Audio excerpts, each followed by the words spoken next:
real conversations. Let's have real conversations. Get ready to stir it up. Life events and everything in between. Let's go. Get ready to stir it up. No capping. If guests got you covered right up. Get ready to stir it up. Stir it up. Come on. Get ready to stir it up. Welcome to Stir It Up. Today I've got Dr. Demi. I always struggle with pronouncing your surname, Lecha. Lecha. Lecha? Mm-hmm. Thank you. Yes. So in my last episode with Demi made a statement. She said, when we are younger, we are not allowed to talk about sex. It's supposed to be this forbidden thing. Mm-hmm. And then when we are older, we are supposed to suddenly turn into these sexual, mystical beings. And it stuck with me for a very long time. Wow, because it's been a while. It has been a while. Because when you started, I was like, oh, what did I say? You didn't know where I was going with it. Right? Right? And that thought inspired this conversation. Okay. So Demi and I are going to talk about sex. All right, let's do it. Let's do it. Let's do it.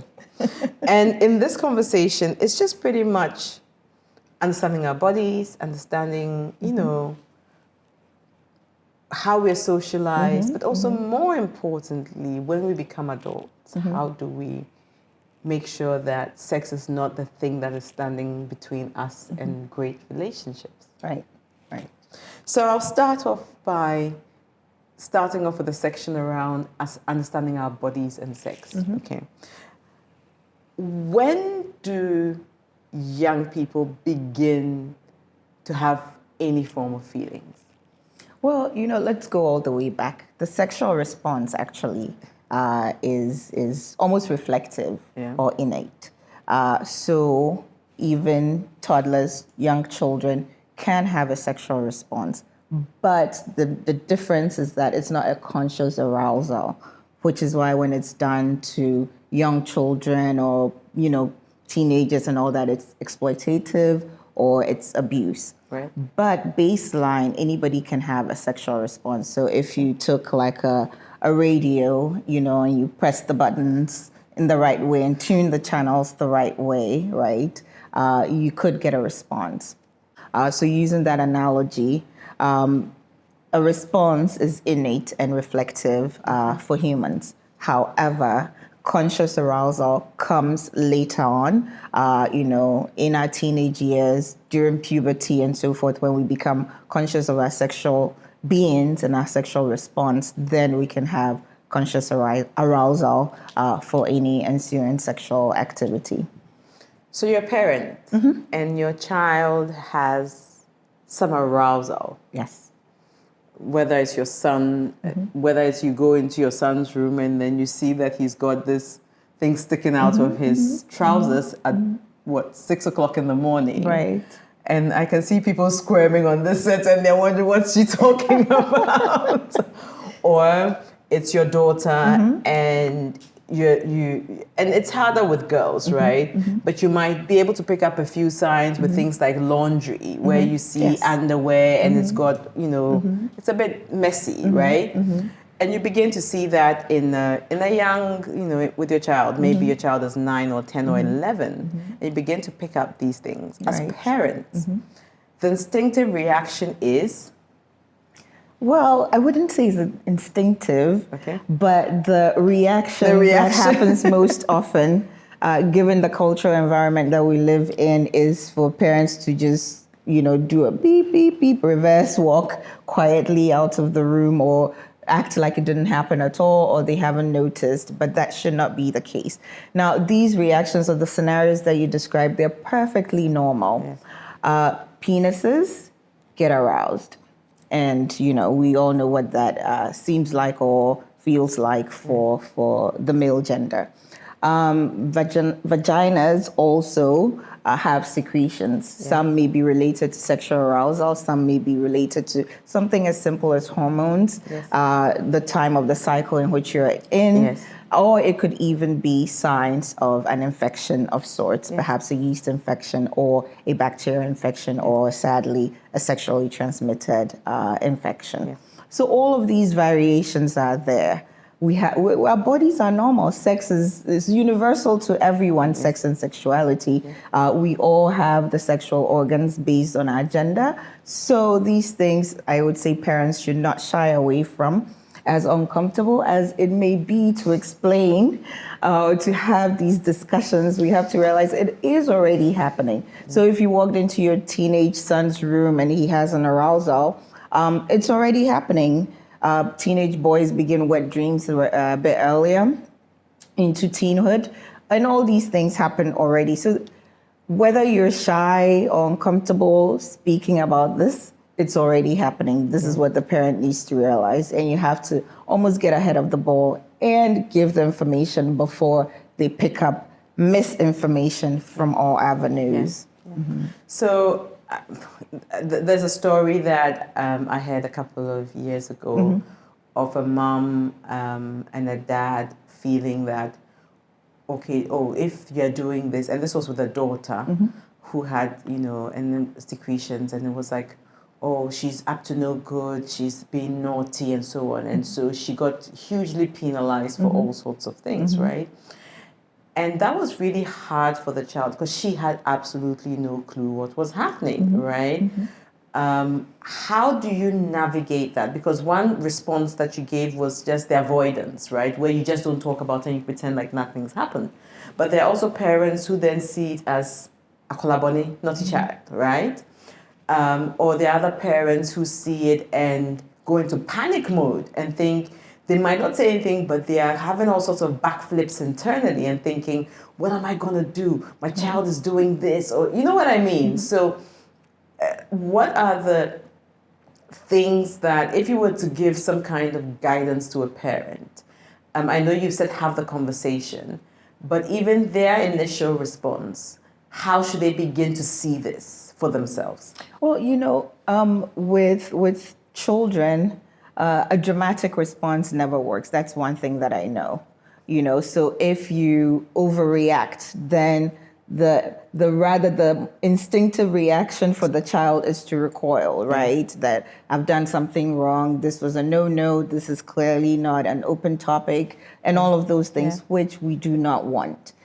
So you may feel like screaming, or you may be going, oh my God, what do I do about this? But first thing to do is to be calm and say, Kofi, what is this about? Or Ama, so and so. Easier said than done. Very much so. I have 2 teenagers myself out of 3, so I truly understand. And I also had to go back and read, learn, and unlearn many things that we were taught. Of course, nobody wants to have the level of sexual reproductive health education that perhaps in our day we had, because all I got from my mom, I love her very much, but all I got from my mom was "Inyi benyin dai benyin sen," and that was it. And I was get like, pregnant. Okay.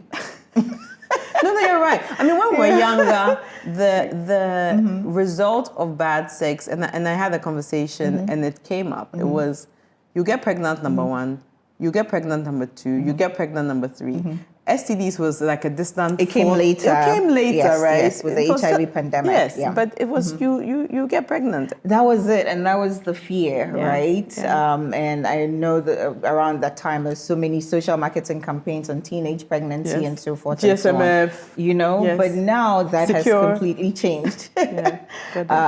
Where people, and then there was the part with HIV/AIDS and its transmission. But I think people are, I don't know, maybe they're used. Well, I guess you get tone deaf a little bit after you've heard the same message over and over again. But in the household, in the home, in the family, with the parent and the child relationship, it's important to keep this level of conversation open, or make sure that you have the accurate information. If you're uncomfortable doing it, you can certainly reach out to your healthcare provider, either your family physician or a family practice physician, or if you wish to, an obstetrician gynecologist, or a population and family health researcher like myself. And so many of us there are in the field and will be happy to help you navigate it. There's also very good information on online.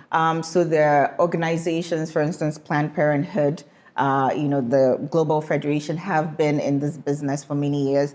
Just to mention one, I wouldn't want to mention others, but there are so many where you can get accurate information. How to even begin the conversation as a parent might be difficult because parenting is also a learning process. We don't know it all. Yes. And at every point in time, it's different. So you just have to adapt and adjust to any given situation so we can get, help our children and get the ball rolling on this before they become misinformed. And then, unfortunately begin practicing things that would rather not them have to. True.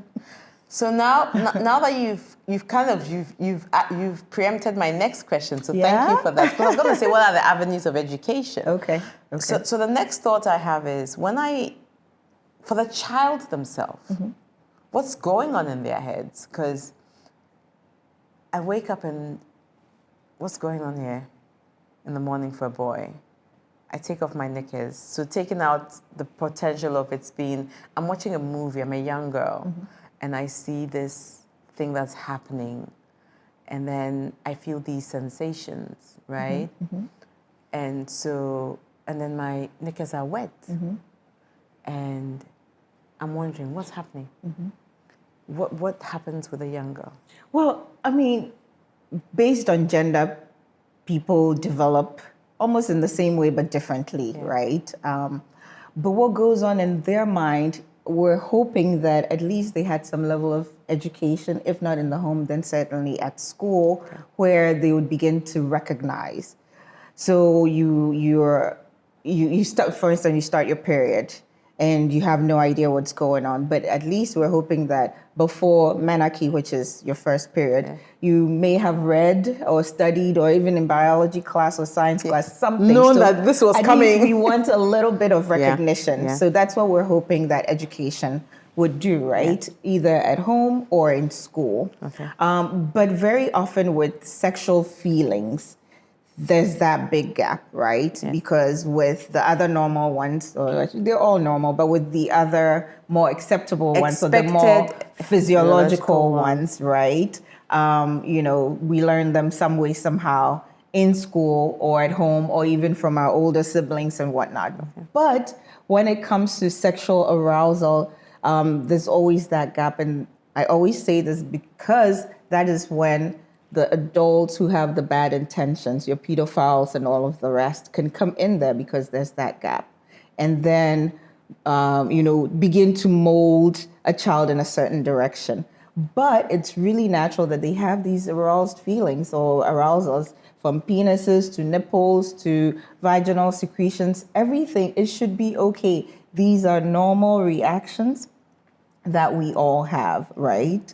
But that consciousness of it does take some time, and it may not always be fully obvious to a 13-year-old or a 14-year-old, but that is where a parent can come in and support, tell him or her that, you may feel like you want to have sex as you're growing up. You're now a teenager, you are 14, 15, whatever the case may be, and you may feel attracted to members of the opposite sex.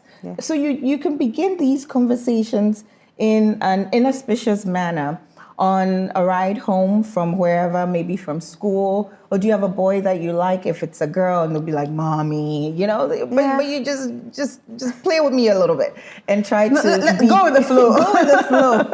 You may have to try a few times, and then you might eventually break through, but just keep going with it. And it's not everything that has to be a lecture. Come sit down, let's talk about this, like we're in a classroom. But you can find ways and avenues as a parent to have these conversations. Sexual arousal is normal, but what we do with it is most important. So the parents have to get in there to have the conversations. I'm a parent. Chale, I can't do it. I can't bring myself to have this conversation with my child. But I know that if I don't do it, or if I don't make sure my child has the right information, someone else will do it. What are the options to me? Well, that's the motivation right there. It's implicit. But there's in so what many you're saying. parents who don't, But you right? can't afford to leave it also. But I mean, the reality, and I feel like there'll be so many parents who won't have this conversation. I know. Right? So I'm trying to figure out what that get out of jail card is. Is there some online support system that is structured? Is there church? Is there, and listen, and they might not work, right? Or is there, and obviously school curriculum, feeds into some of this and so on. But I'm thinking, if I don't have the courage or the confidence or because there's some parents who just can't see themselves having this conversation. I can appreciate that. But like I said, there are avenues. Okay. Even if you did a basic Google search, how do I talk to my 14-year-old about sex? A lot of information is going to come. Yes. And we are enabled parents because there's information everywhere thanks to the internet. Okay.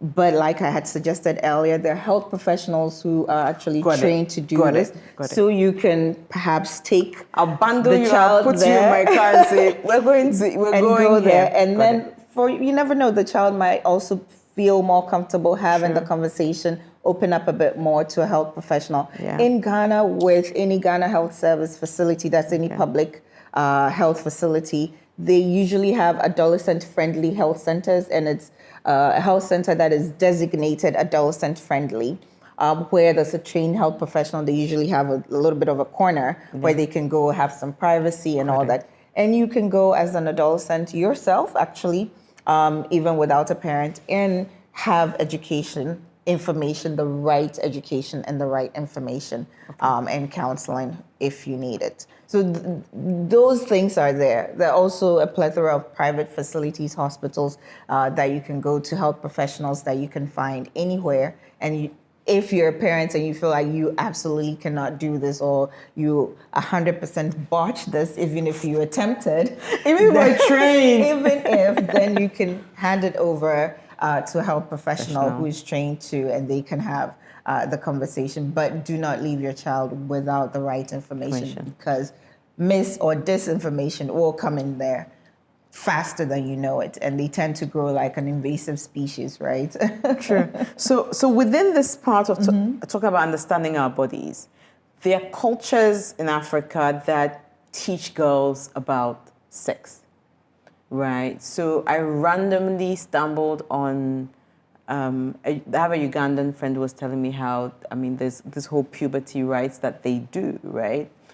And it's all about teaching young girls about your role as a woman, but also part of that is teaching them about sex and you and even how to perform sex, right? So you're not actually having sex, but you're taught what you need to do and so on and so forth.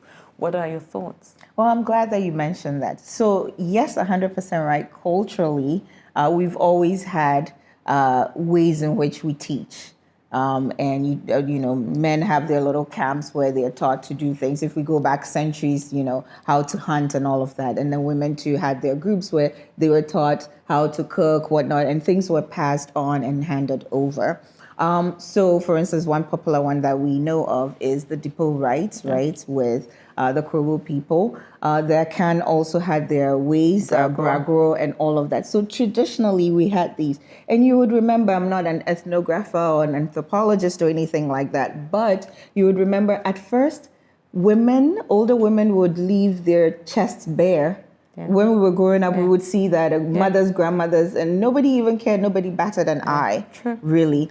There are cultures in Southern Africa where, maidens, if you will, are, they just have almost like a loincloth and they're topless. Yes. And nothing happens. Nobody's, jumping on them or anything of that nature. Yeah. So as human beings or as Africans, if we go way back, we were actually not so shy about some of these things. Over the centuries, somehow we've become very guarded. It's become a taboo. It's become a no-no. But these things were then, as we've mentioned, from burger rights to depot rights and so forth and so on. All of these learning systems were in place. And then girls and young women were empowered to know about their bodies, to know about sex, to know about all of it, how to please a man, all of these things, not just how to please a man, but how a man should please a woman too. Yes. But I digress. Yes. So all of these systems were in place where we could learn. But now, not so much, because I don't know how many parents who would say, okay, let's go back to our hometown and do Brago, or let's go to our hometown and do depot rights. Understood. Some do, some still maintain the culture, but not so many. Not so many. Yes. So if all that is missing, then you have to put in measures in place yourself or outsource it to a professional. So let's say you're a parent and you stumble on your 14-year-old daughter or son touching themselves. One, you saw even arousal and secretion and you couldn't deal with it. How do you navigate that? Well, how are you going to navigate that if you, the parent, you're already antsy and everything? And it most likely will be about you. Yeah. We just have to be open and honest. Children touch themselves. Yeah. You see little children, they play with their penis and all of that. I don't like to give anatomical parts, these wee and all those things. We just You need to call them what it is, yes. Exactly, that is what it is. You have a vulva, you have a vagina, you have a penis, whatever the case is. So it's part of natural innocent exploration. Yes. Now it becomes different if it's masturbation, right? So in your preamble, if you, as a parent, stumbled upon a child who is in the act or in the middle of masturbation, well, the first thing is not to overreact. Which Back to don't overreact. I was just trying to help it out here, which may be your natural inclination, scream, all of that, because all that they'll do is not to stop, But hide it. but hide it and hide it better. Yes. And that way you have no You're idea none what's the going wiser. on. Completely, and no parent wants to. There will be a gap as they transition into adulthood and become more independent, but you don't want the gap to be too wide too early. Got it. Right? You and I in our 40s, for all intents and purposes, our parents, if they're still alive, are consultants in our lives, right? Yes. They come in only when we bring them in. Yes. But for a teenager, for somebody in their early 20s, like I said, you don't want the gap to be so wide too early on. You still want to remain a close relationship, or maintain a close relationship, rather, where they can always engage. So back to the scenario. It's a tough one. If you always ask me the most difficult questions. It's a tough one indeed, but you can say, well, they'll naturally probably stop, right, when you come in, because nobody wants their parents to catch them in that. But don't go into some kind of a diatribe or just harangue them on what they're doing, why it's bad, it's the work of the devil. Don't pick them up and take them to church, camping ground for prayers, all of that. Just pause for a minute and take yourself outside of your body for a bit. Yeah. I would probably say right there and then, don't react. Just say, I'll give you some time to dress up and I'll come back. And then you just wait it out for a bit. Also, just probably take some deep breaths. And then you can return to the situation and be like, so I noticed that you were doing A, B, and C. Can you tell me a little bit about why you were doing that? And then try to have the conversation that way. Isn't that better? It is absolutely better. I have a thought for you. Okay, I'm here.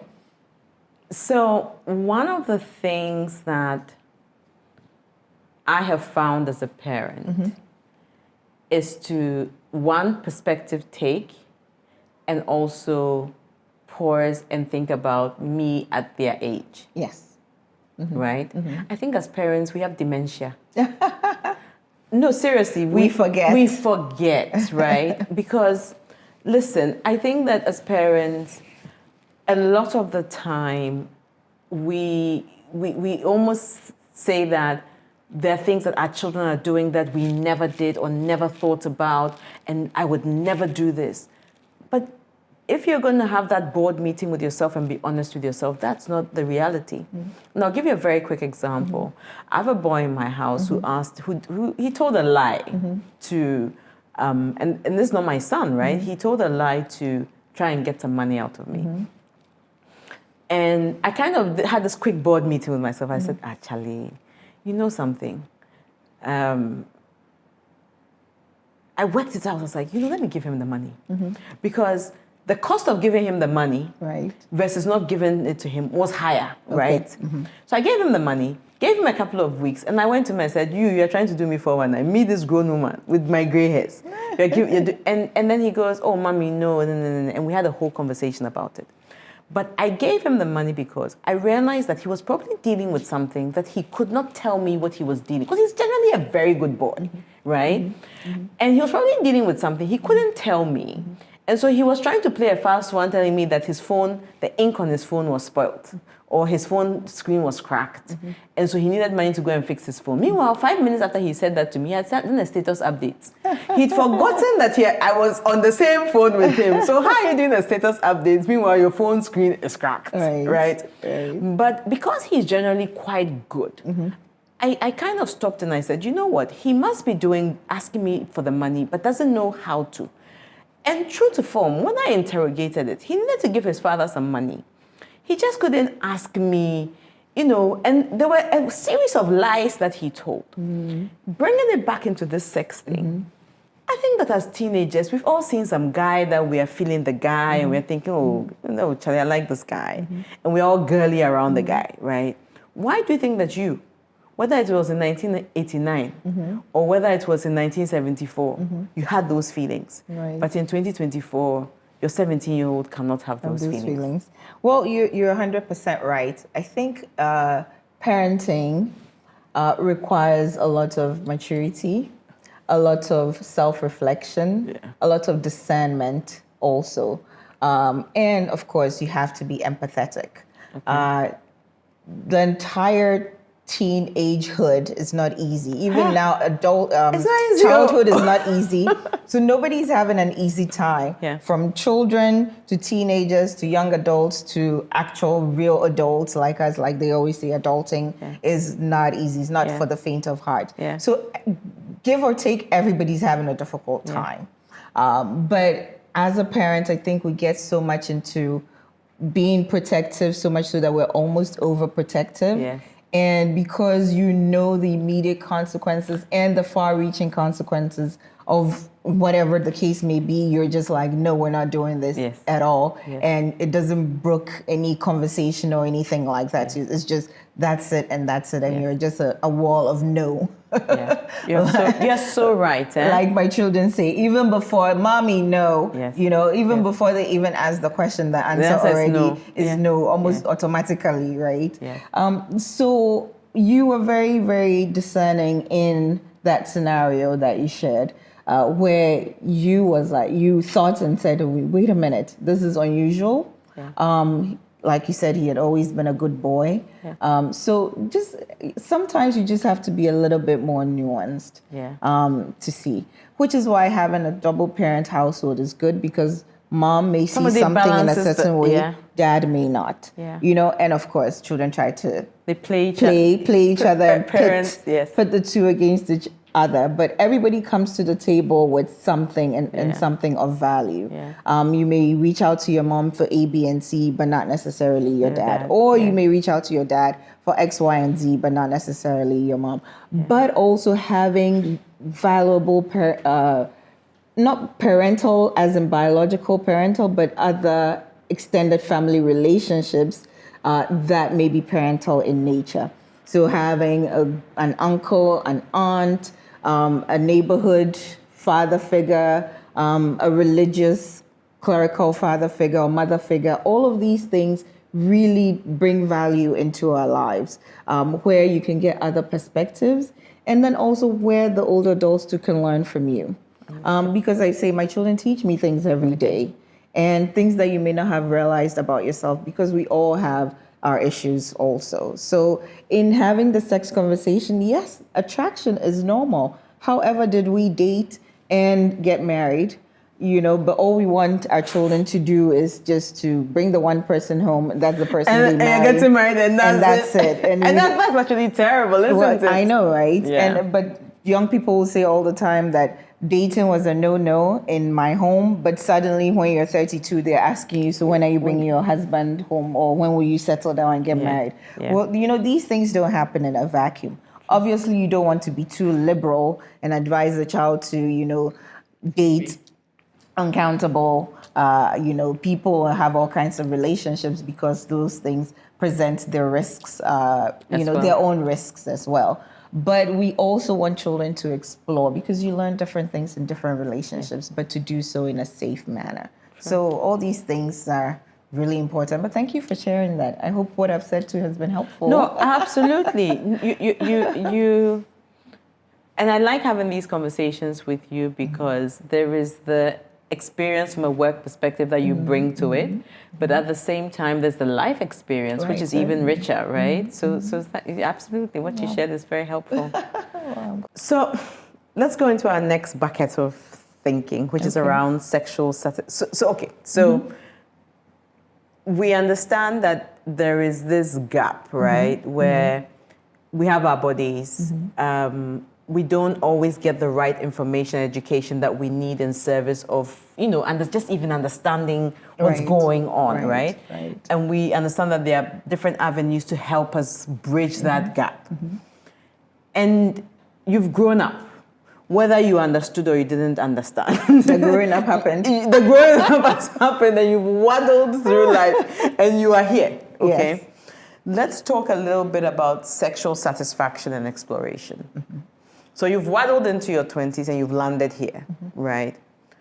Today, for most young adults, what does sexual exploration and satisfaction mean? Whether it's through your work, through conversations you've had. Well, unfortunately, the prevailing idea of sexual exploration in hopes of sexual satisfaction has really become being promiscuous. Okay. But that's not the best way to find out who you really are as a sexual being. Okay. A lot of it comes from knowing who you are. It's amazing how many people have lived with their bodies their whole lives, but don't know it. Not at all. Yeah. Or even their personalities, if we wanted to extend and expand. But our body, you need to learn your body as a human being, right? And also, obviously, as a sexual being. Many times, sexual satisfaction comes by happenstance, really. Maybe in your youth, you were just playing with yourself to see, or it could have just been accidental. And then you're like, oh, that felt good. And hopefully you're educated and self-aware enough that you understand that, okay, so that felt good because I was sexually aroused, or because this is an erotic or erogenous zone for me. And all of it, like, you have to be able to map it out for yourself, which we, like you said in your beginning question, that if we've landed in our 20s, then that is what we're trying to explore and to understand, right? Of course, if you have Christian values, these would be under the confines of a marriage where you can fully explore. But then also you can explore and learn and understand your body, or that of the male partner. Well, if you're male for the female, if you're female for the male, because it's a two-way street. For me as a woman, I also need to understand what the male sexual response is, what might feel good, and all of those things. And of course, have that discussion with a partner as we both attempt to be sexually satisfied in our relationships. Now, sex are a key major part of relationships and marriage. So we should never have that or leave that, or be complacent about it, or think it will all somehow magically work out. Things don't just magically work out that way. So you are this older person now, and you have a partner, and you need to express your needs and your desires to this partner. Let's talk about it from a woman's perspective to start off. How do you express these needs to this partner? Well, we're resident women, right? on this discussion, on this episode. So certainly, let's begin with the woman's perspective. because data actually shows that women or married women are the least sexually satisfied. Married women with male partners, that is, in terms of number of orgasms per sexual activity and all of those. They rank usually lower, whereas the men actually rank much higher. Why is that so? Well, the nitty gritty in that, there's a whole lot of speculation in between. But I think very often understanding the female sexual being and the way and manner in which we reach sexual satisfaction is quite complicated. Sure. If we don't want to say quite complicated, we would say not as straightforward as perhaps the man's, right? So for the woman, we need, an emotional connection. We need to have, feel safe, all of these other things that come in there. So it's not entirely just a physical. It's not just physiological, isn't no, it? it isn't that, two people have gotten together and it's a coupling and that's all And that there's fireworks it is. And And also the second part of it, so aside from it being not as straightforward in of itself for women, the second part of it too is that historically it has been shrouded so much in taboo, in mystique, in no, this is not for you, this is not how a presentable woman should carry herself. You shouldn't, be this sexual being to us because then you become like almost a Jezebel of sorts, right? The old church mothers don't like you because you're too, too forward. Yes, she's and then a lot. The married women don't like you because they're trying to convinced take her that you're husband. exactly, and so there's just no room for you. But we all are sexual beings, like I've said repeatedly, and for a woman, communicating what pleases me is important because very often the male may not have that in mind all the time. They may get carried away. I don't want to say it's intentional, no, but they may get carried away. So if something at any point in time during sexual activity does not feel good, you can move them away from there or adjust or say less pressure or do it this way. There should be ways in which there's open communication in relationships, in marriages, where we can talk these things through. What makes me happy? What satisfies me? What are my sexual desires? What makes me feel beautiful and desired? Which will then make me rest into my feminine for you to also be able to please me, because you have to be in that open space. You are absolutely right, yeah. Before you can receive pleasure, because if it's closed, then whatever they do, even if there were some Adonis, some Greek Adonis from wherever, it still will not work out. Where is Adonis? He's in Greece. Or so I hear. But anyway, that's just by the side. So all of these things require communication, require self-education, require self-understanding of our bodies and what feels good, what does not feel good, how do I feel satisfied, and also unlearning many things that is taboo to talk about. And for men also, if a woman wants to, for instance, protect herself and require that you use protection, for instance, using a condom, then it's like suddenly she's a bad girl. No, she's advocating for herself and, quite frankly, for you to ask them. So all of these things that we need to put down and open ourselves up so we can have better relationships and better marriages. Okay. So I've heard a few times that if a woman was to say, touch me like this, do it like this, slow down, or if she was to say, tell you what she wanted, it does come across like she's given instructions, right? Yes. And a man does not want to be given instructions in bed. Oh, is it? Yes. my guess, my thinking is that there's a need for, how you say it, or tonality, or having conversations, right? But it would be good for you to shed some light or share your thoughts on what does this communication on what your needs are look like? Okay, so sexual activity between a man and a woman, a couple, whatever the case may be, in a marriage or in a relationship, should come from a point of view where I'm not here to serve myself only. Yes. I'm here to please you. You're here to please me. And it's something that we're doing because we're in this marriage. We love each other. We're bonded in many ways. And this is how we're physically bringing pleasure to each other, or sexually bringing pleasure to each other. Yes. So for a man operating from that point of view, what you said would not apply, where you cannot give me instructions. Well, who are you in bed with? So the person has to be able to express their desires, what works for them, what does not work for them, so that you can attempt to please your partner and your partner can attempt to please you in return. Okay. And that is that in that scenario is where both parties experience sexual satisfaction, and that builds the relationship, the marriage, what have you.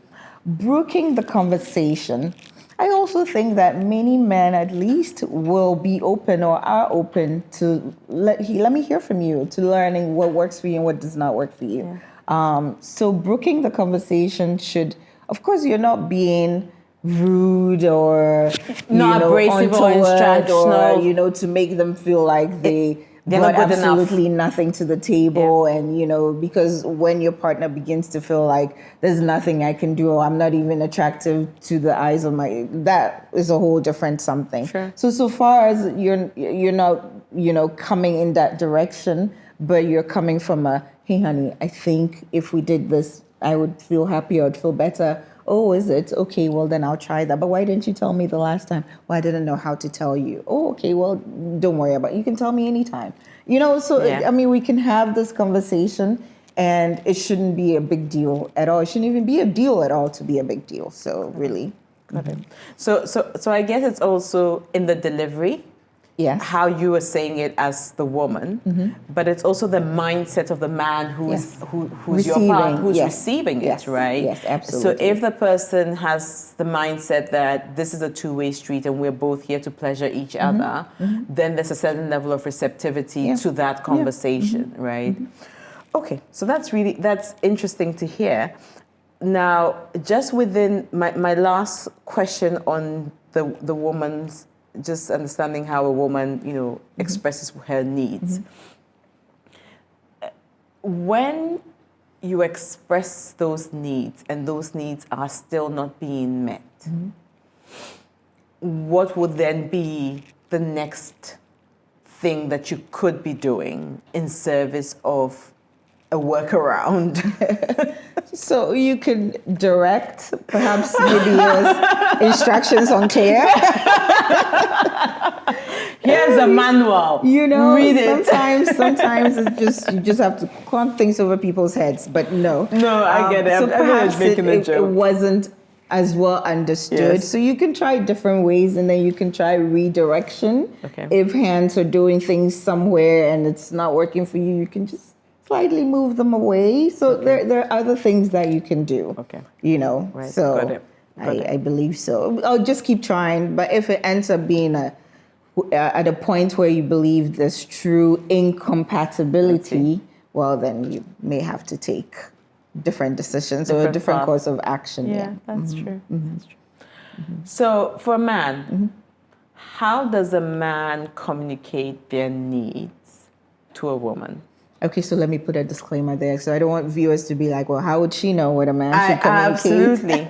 Absolutely. But I think also men are not as, well, some men may not be as open and communicative as we women, for instance. We're always able to call a girlfriend, talk about whatever bothers us. We may cry it out. You just have some kind of release or outlet, which many men tend to internalize these things, suppress and repress. Okay. But I think also expressing their sexual needs is important. So the woman, you can try to bring it out, cajole them to open up and speak about it too, and be like, well, I also want to please you, so what makes you happy?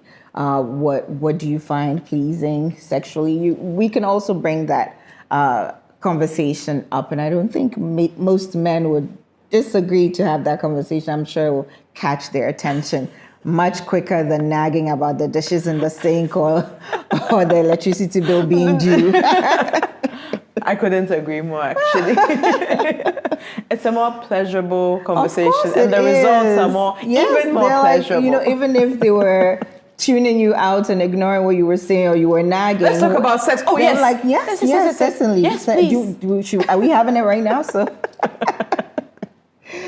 So, yes, we say these things in jest, and they're anecdotes, but they happen in real life, right?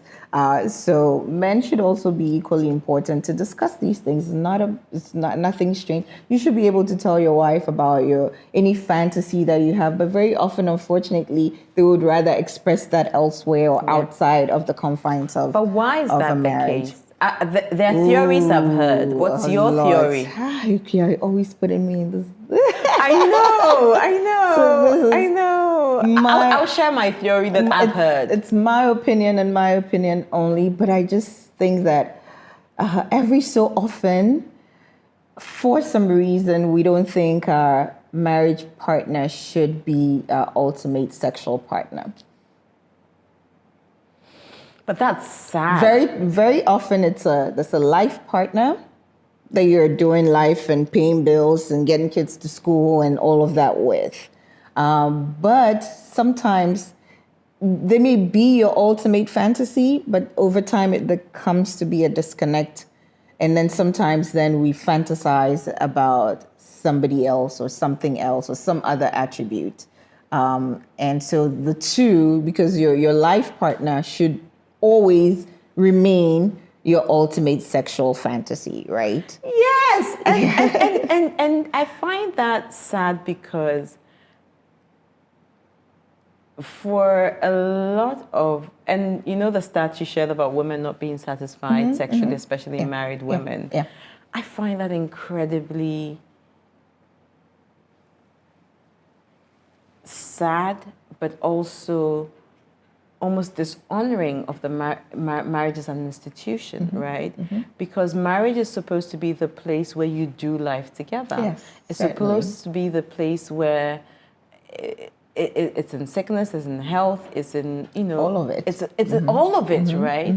And so that should be the place where I should be able to express myself in my truest form. Yes. Right? Yes, and, certainly. And that includes take it off and let's bring this house down, and sorry I sound that way, but I just kind of feel like that's a place where my partner should know me inside out and should be able to take one look at me and I'm thinking, take me now. Yes, and it should follow across the lifespan of the marriage. Yes. So it shouldn't only be at the beginning and then over time it wanes. It should always be, even if you're in your 60s, be like, ooh, yes, that one look should be able to take both of you and there. I know people who've been together 7 years or 8 years, and they still look at each other, and the guy has a hard on, the lady has. As should be the case. As should be the case. Yes, certainly. That's what we all desire, right? So we work towards that in our marriages. That should be the case. But what was your theory, though? You never told me So the theory yours. I found is that a lot of men feel like their wife is a prize. And their wife should see them in a certain light. Okay. And there are parts of themselves that they're not comfortable revealing themselves to their wife because they feel that they lose a certain sense of respect if they show that side of themselves to their partners, right? And so I would be the guy who does up to 0.7 with my wife, but 8, 9, and 10, I will do with Amina, or I'll do with Ikia, or I'll do with Aquile, because I'm not married to them. It's done, it's dusted, I'm gone and I'm out of there, right? So that harkens back to what I had said, that it's not always that your ultimate sexual partner is actually your spouse. No, you're absolutely right. So, but I think that the only the only nuance here is the why, right? The why is because I don't want her to see me in a certain light, right? Yeah. Because the misconception, and I call it a misconception, because I think a lot of women want to. The reason why I've seen certain relationships break down is because they don't think that the partner is bringing their fullest self to the relationship, right? You can tell when somebody's not. You can when they're holding back. When they're holding back and not being their true self, right? So if the person is not being their true self, you're never really going to feel like you are that person. No, you're not. And very often people do not bring their true selves. No, it's all a the time. representative. It's always even through dating, then into marriage and all of that, which is really sad. Right. But yes, we have to really work against that. No, you're so because right. that's where you should have the safest space, right, to be your ultimate self. Yeah. Sans any judgment, anything, right? Or the person thinking lesser of you or anything of the sort. In this bond that we have together, and it's just the two of us sharing life together, I should be able to be freely and wholly who I am, as should my partner, right? And so that's what we're striving for. Is that the apex or the zenith of things? It should be, ideally. Yeah. Il est très difficile, right? They'll say in French, if my French is correct. But Okay, so now let's think about media and how it's shaped our way of thinking about intimacy. Is there a role for media in enhancing sex for a couple? media in enhancing sex for a couple, as in education? Whether it's or education, whatever it might be. So in the past decade or so, or maybe we could go back further and say 2 decades, the media, at least in the space in Ghana, has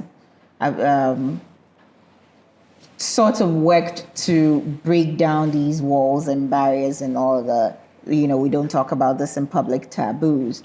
You probably may have heard of some of these bedroom shows on TV and on radio. Key media personalities who host them or are on the panel. We all know of Akumama Mazimbi, who began this way back when, and others to have followed suit, where they're actually, these programs are quite educational. And they always have these interesting names, Obadana, what was it?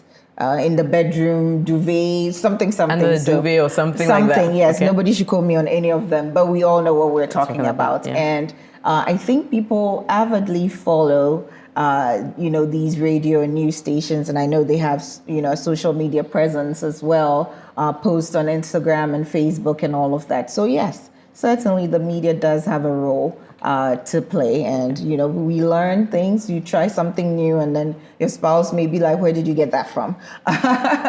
So certainly, I think the media can shape the minds a little bit, open eyes a bit, and just wholly make us see that this is important and should be talked about. It's not a taboo topic, really. Mm-hmm. So it's interesting you framed your response the way you did, and I'm glad, because it's almost a lot of the time when I've asked this question in a social conversation, we go straight to pornography.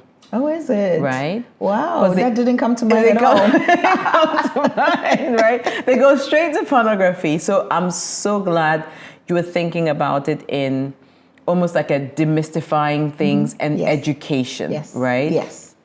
In terms of, are there programs that you can watch that help you kind of learn and unlearn things, right? Yes, and that's the whole point. And content that, if there are questions that you're not able to ask your friends or people closer to you, can I, go to this place and learn new things and explore new things, right? So within talking still about conversations and media and just the open dialogue, are there conversations around sex that we don't have, that we need to have more of? Oh, I don't think we have enough conversations about sex in itself. Of all. Yes, yes. There are some avenues, there are some channels. What we're doing right now, is all helping to break the barriers. But in Ghana, we don't have as much conversation about sex as we actually ought to. Okay. Starting at every stage in development, we should be able to talk these things through. Adolescents don't have as much information and guidance as we think they should have. Teenage pregnancy, in fact, in several key pockets or key populations in Ghana, has been on the rise rather than the opposite, right?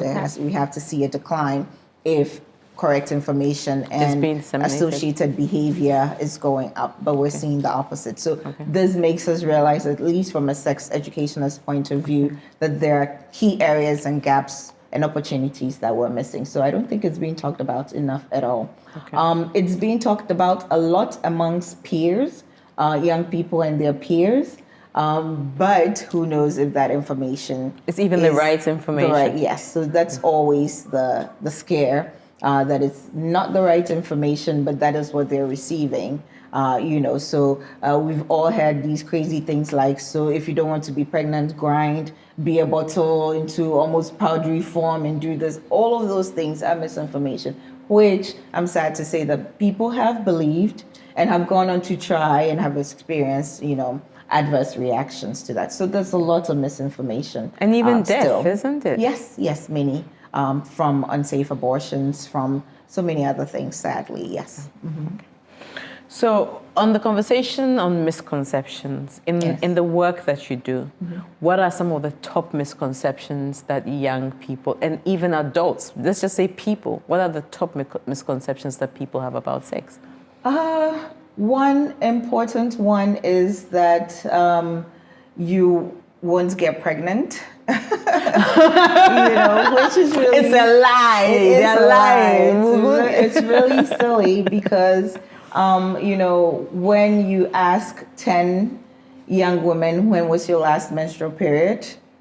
At least 8 out of them will not know when their last menstrual period was. Although you can have apps on your phone. So I always tell my young girls, you have Instagram, you have Facebook, you have Snapchat, you have all of these things, but you don't have a period app and you cannot track your cycle. Something as basic as that, right?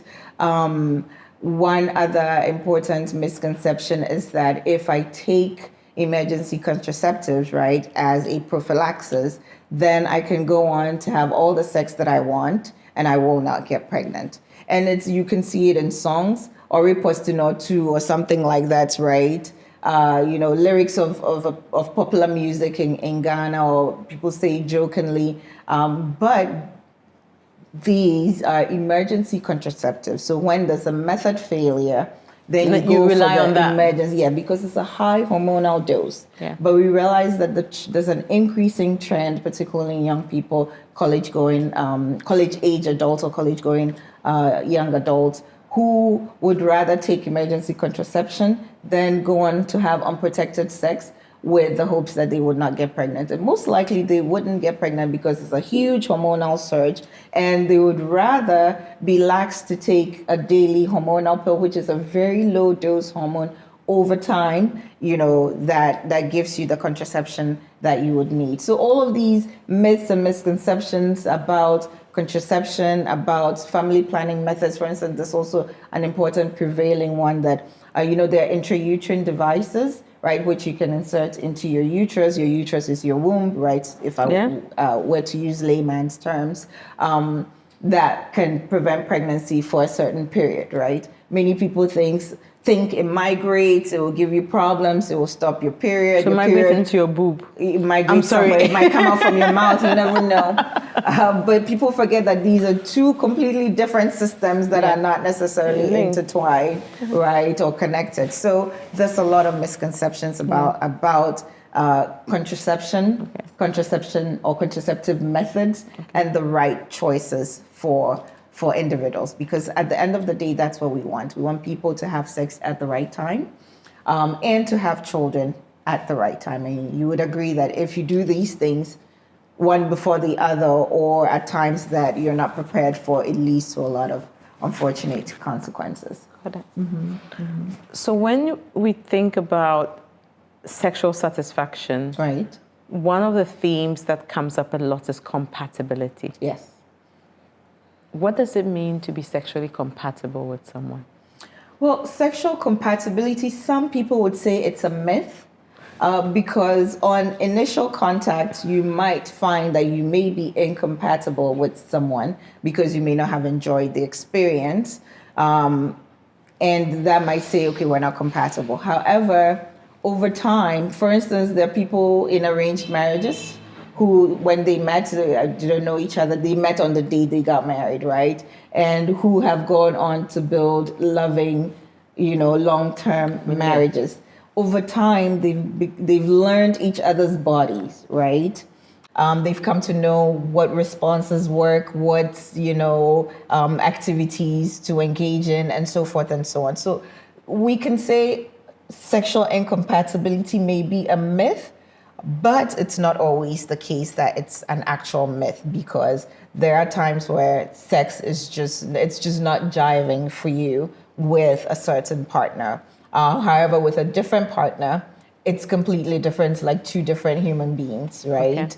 Okay. Not to get too graphic, but somebody would say with one person, it just felt dry as the Sahara. And with another person, it was like waterfalls everywhere. But that means that emotional connectivity. There's so many feeling variables. safe. Yes, so there's so many variables thrown into the mix that then are, brought to the fore in the sexual experience that we may not consider, and then we may jump to the conclusion that we're not compatible. Sorry I cut you off, but maybe go through the variables. So it is emotional compatibility, feeling safe, the person knowing what to do or knowing your body. Is there anything else? Oh, well, these are the main things. Okay. And I think we often want to play the game like, so for instance, if somebody had decided to be promiscuous, for instance, and say, well, I can have sex with so many people and I wouldn't be bothered and I'd be fine. But over time, that has an emotional toll. Sure. Whether they agree to it or not, it does have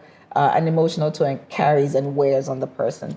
If you speak to professional sex workers, for instance, they do it out of necessity. Not entirely out of pleasure. And for commercial sex workers, if I'm to use that example, they actually very often have their person whom they feel all the feelings that come with being in a relationship with, and they can actually enjoy sex with that partner. But they're able to dichotomize the two, and sex over here is work and not necessarily for pleasure, but I reserve sex over here, or the kind of sexual activity I have over here is with my partner.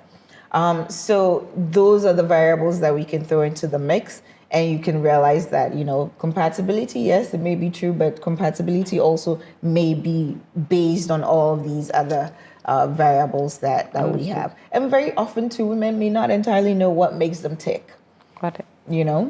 So how can your partner figure it out? So that's exploration and all of those things come into bear, Yeah. or the things we've talked about come into bear. Yeah.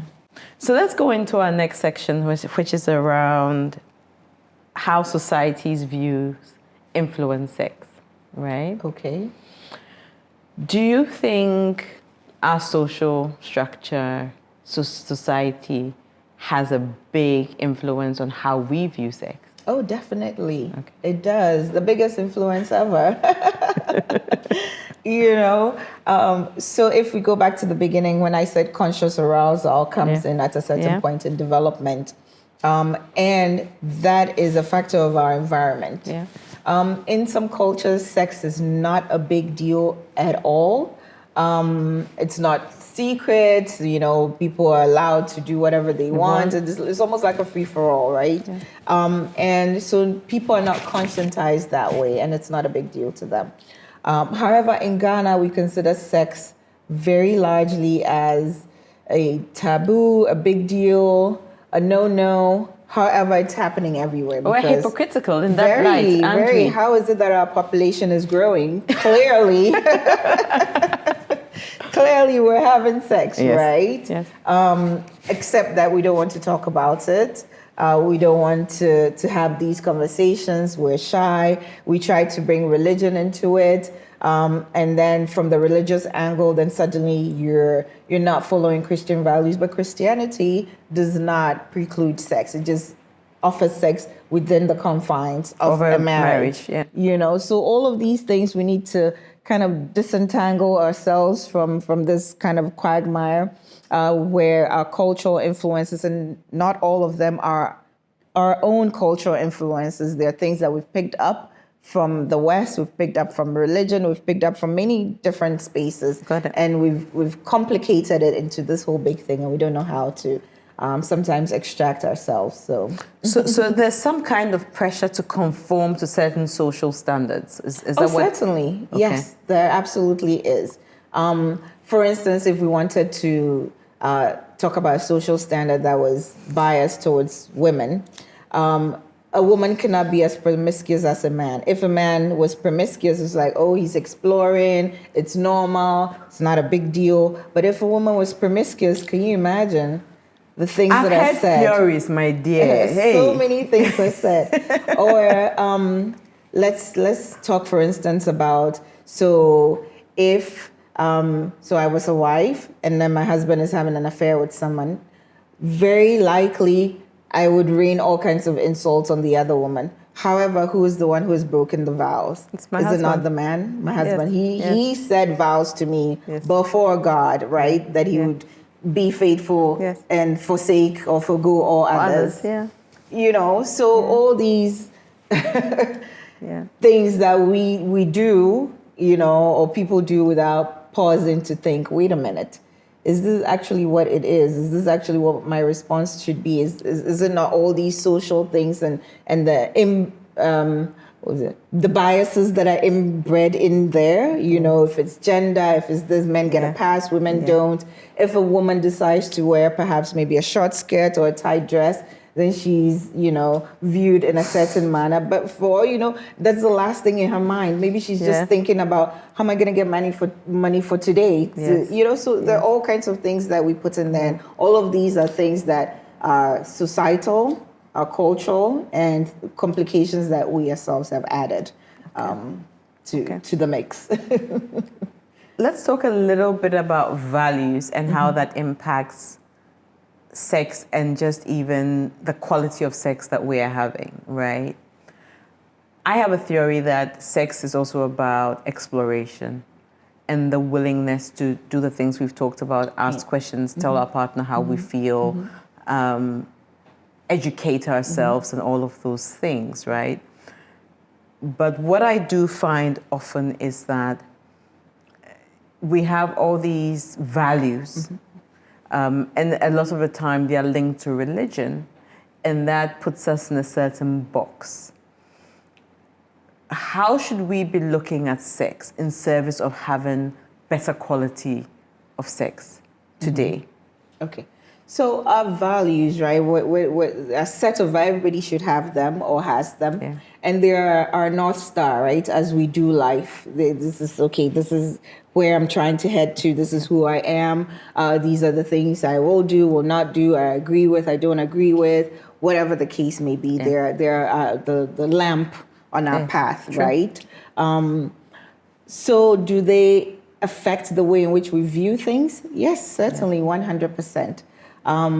But if you operate from a place where sex is immoral, sex is, a bad thing and all of that, of course that would affect the quality of your sexual relationship, right? Yes, true. Or push you rather into pretending to be one way in public. When you're not. And then doing all kinds of other perverse things when, Being mystical. so it is shrouded in all of that. But if you hold on to Christian values, for instance, you're fine with sex within a marriage. And there you can explore as much as you wish to, that is between you and certainly your partner. Okay. I believe it's the same for our brothers and sisters of the Islamic faith, or whatever your religious stance may be. Some people's values are based 100% on religion. Other people may have some kind of cultural, ethnographic set of values that they have configured for themselves. But whatever the case is, I think that when it comes to sex, you should always have some level of openness, some willingness to learn, and not be closed off, because to truly experience the heights of sexual desire, you have to go from an explorative point of view. It will not be your first debut of sex that you would have, you know, Mind-blowing sex. Exactly, or a world-shattering orgasm. It does not happen that way. Well, if it does for you, great, but it generally does not happen that way. It takes time, it takes learning, and even our bodies change. Next time I'll come back and we'll talk about sex after 40, because that's a whole different something. That's a whole different something else over there. And how perimenopause and menopause and all of those things affect, you know, our translation of sex and sexual desire. I kept this one with young people and adolescents and, you know, all of that. But sex is important. It's universal to all of us. We're all sexual beings, like I said. And at every point in time in our lives, we should talk about sex. So the last question I have for you is around how important tying sex to an emotional connection is in determining the quality of sex you're having, right? Well, Does the emotional connection amplify the quality of sex? Oh, I believe so. To give a short answer, yes, absolutely. Okay. Yes, particularly for women, and I dare say for men also. Okay. Absolutely. Yes. Okay. Yes. All right. Thank you for this conversation. Oh, thank you, Akia. It's always enlightening for me talking about these things with you.